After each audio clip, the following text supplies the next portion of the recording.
Okay, now we got it back together.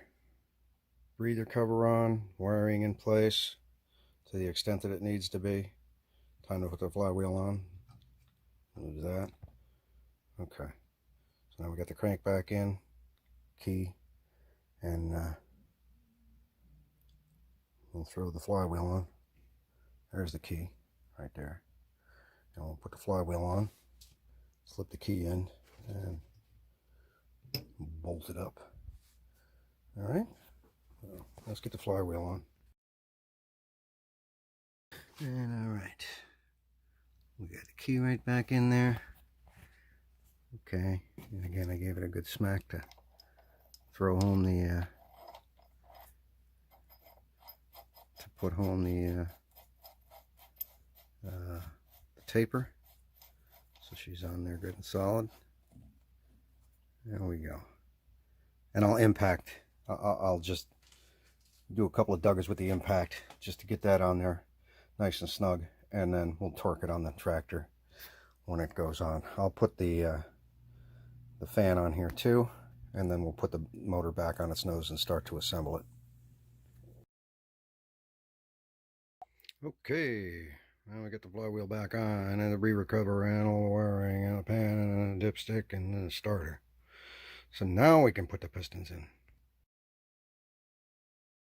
Okay, there we go. We're ready to deposit pistons. Crank is in, dipstick, starter, wiring, blah blah blah. That wiring harness comes out right here.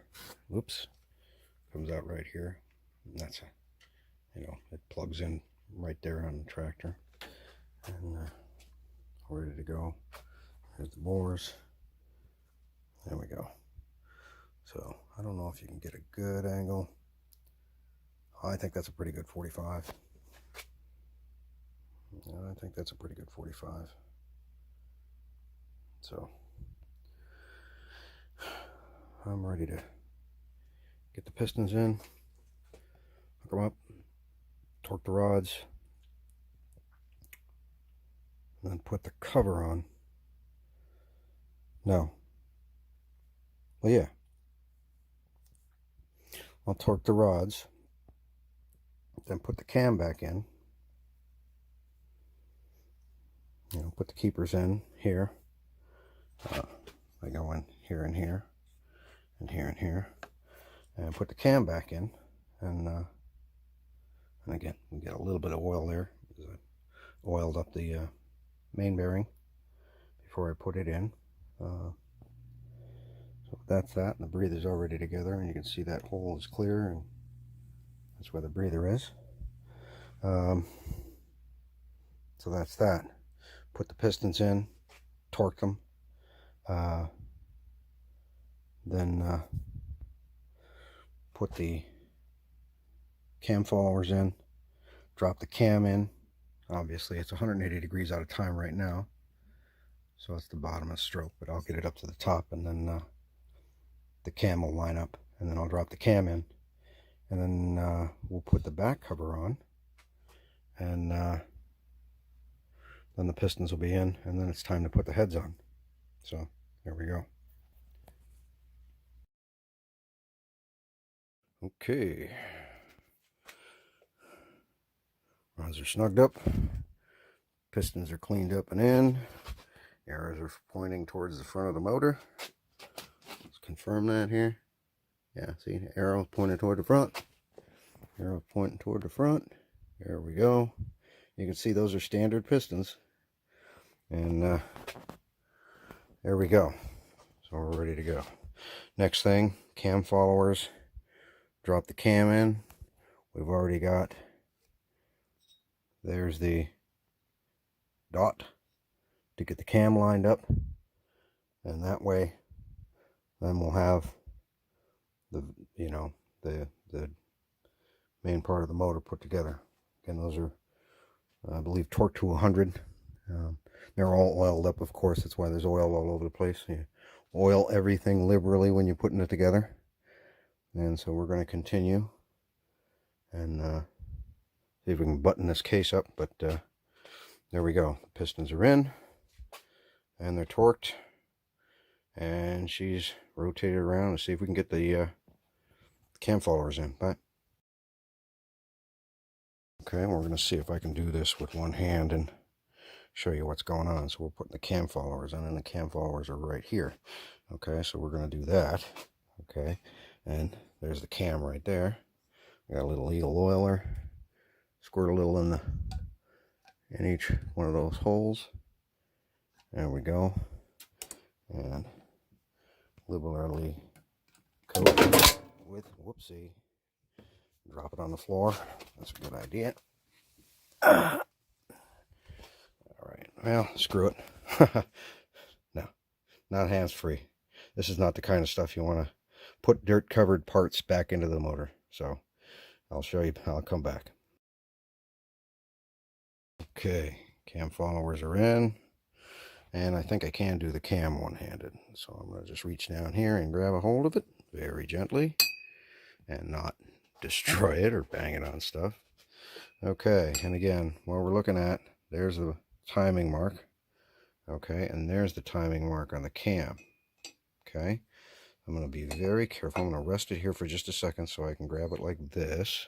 Okay, so there we go. I'm going to try and watch for framing. What we're going to do is get it down in that hole. I don't know if you can see that hole. Right there, that socket is where the cam goes. And there we go. And we're going to make sure we line up the marks. And very gently. And she's home. That's it. Okay. And yeah, the backlash of the cam is pushing. You know, without the cover on, that crank is way up in the block. So the block is engaged with the governor. So now what we got to do, wipe this all down and get the back cover on, and that will button up the bottom end of the motor, and that will be that. Okay, so we're in time, and we're ready to close it up. So there we go. Okay, getting ready to put on the cover. Too bad I don't have that sound effect that South Main Auto has. Ta-da! So, just going to use a little brake clean and a paper towel. Clean that surface up really good. There's the torque wrench. There's something important here is when you're putting these bolts on, okay, they give you bolts. And notice what they say here. This does not match the torque specs online or in the manual. They're specific to this kit, okay? You can see final torque value is 325 in pounds and 37 nanometers, okay, or Newton meters. And it says tighten them a third, 2/3, and then the final. So I got 37 here, so I'm going to go to 10. And again, the reason I'm doing that is because that's a foot-pound torque wrench, not an inch-pound torque wrench. But it does have Newton meter, so I'm going to go 10 Newton meter, then 20 Newton meter, then 37 Newton meter, okay? Or maybe 12, 24, and 37. I don't know. You get the general idea. But that's, you're going to take it to 325. And you do pay attention to this. Again, thread chaser. You can look at one of the earlier videos when I did this side cover before. Had to use that. Brand new gasket, brand new bolts, thread chaser all the way around to get the sealer out because they basically got Loctite on them. And these are torque to yield bolts. So I'll wipe it down, a little brake clean on this and the back cover. I'll pull the oil pump out of the back cover. Clean this all up, chase these threads, put it in, and take it down with the inch-pound wrench. Okay, cover's on. And we get the oil pump in. There we go. The shaft's in, the oil pump's in, spooge of oil is in. And the oil ring is in. We're going to put the cover on. There we go. I got some screws right behind me here. Not some screws, these screws. There we go. Cover's torqued on. 37 Newton meters, or whatever the hell it said. What's it say? It say, no, other side. 37 Newton meters. 3 stages. 10 Newton meters, 20 Newton meters, 37 Newton meters. Done. Done. Okay. There we go. These are, what, 5/16, I think. I'm not sure what size these are. All right, and there we go. I'll get these on. They don't have a heavy torque, like 12 inch-pounds, something like that. Some ridiculous low number. Hand, good enough. All right, so there we go. And next we're going to get it up and start to put the top end together. But the crankcase is sealed. Okay, we're standing up. Cam followers in their bores. One more wipe before we put on the head gaskets. We'll get the head gaskets down. And again, flywheel's on. It's snug and it's home on the taper, but it's not torqued. So that'll have to be torqued to 150 foot-pounds, pretty much on the mower. I won't put the covers on and stuff until it's on the mower. I will put the heads on and adjust valves before it goes out. But she turns nice, she feels good and snug. Again, crosshatch is there. It's holding oil, which is its job. All right. So, and there we go. All right. And again, I didn't go into the rings and setting the gap stagger and everything. There's 3 million YouTube videos out there. Again, even in the manual, they don't do it. These are staggered. And seeing as this motor lays over on its back, the top ring and the oil ring are like a third apart here. And then the second ring is here. So they're spaced a third apart around the bore. Okay? Just because I wanna. Briggs manual doesn't go into it at all. Again, you don't want them on the thrust face. Okay? The pin goes this way. Okay? And you want your ring gaps in this region and this region, but not in this region. Okay? You don't want to put your gaps on the thrust faces. That's the only real rule. So basically, like I said, I got my top ring here, okay, my second ring here, my oil ring here, okay, off of the thrust face into the open area in the skirt. When you see the side of the skirt where the pin bore is and it's kind of pushed in, that's where the gaps are. Okay.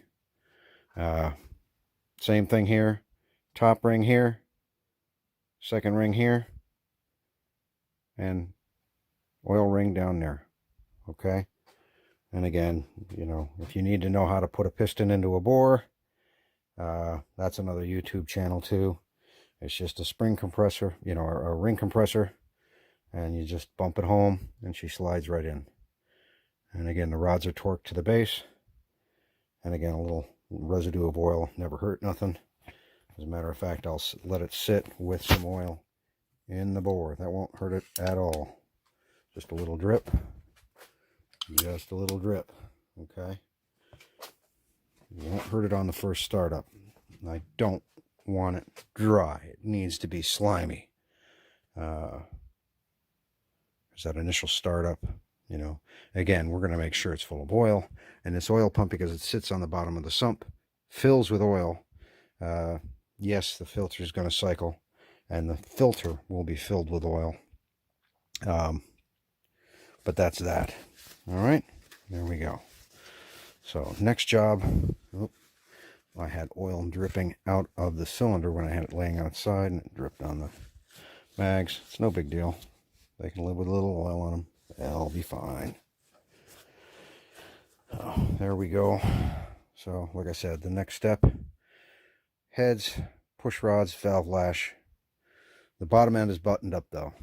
It's torqued to spec. The pistons are back in. And the rings. And this was cleaned up nice and tidy. This is plenty flexible. So, why the intake and the carb got this, I don't know. And the carb and the intake will be completely cleaned, because of course it's full of dirt. This breather housing has been cleaned out completely, brand new gasket put back on, so that's good to go. So why this hose was not in the carb throat, I don't know. I will make sure it's in the carb throat before we go back together. And at this point, it's time to slap the heads on and get ready to take it out and put it on the tractor.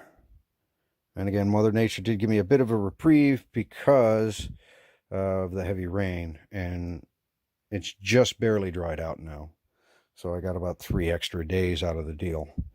You know, Saturday it was deep, and it's Wednesday right now. So, and again, I got a little bit of standing water. We're supposed to get thunderstorms tonight. Tomorrow's supposed to be glorious. Maybe I can get the sucker knocked out and give her break-in run mowing the lawn tomorrow. We'll see.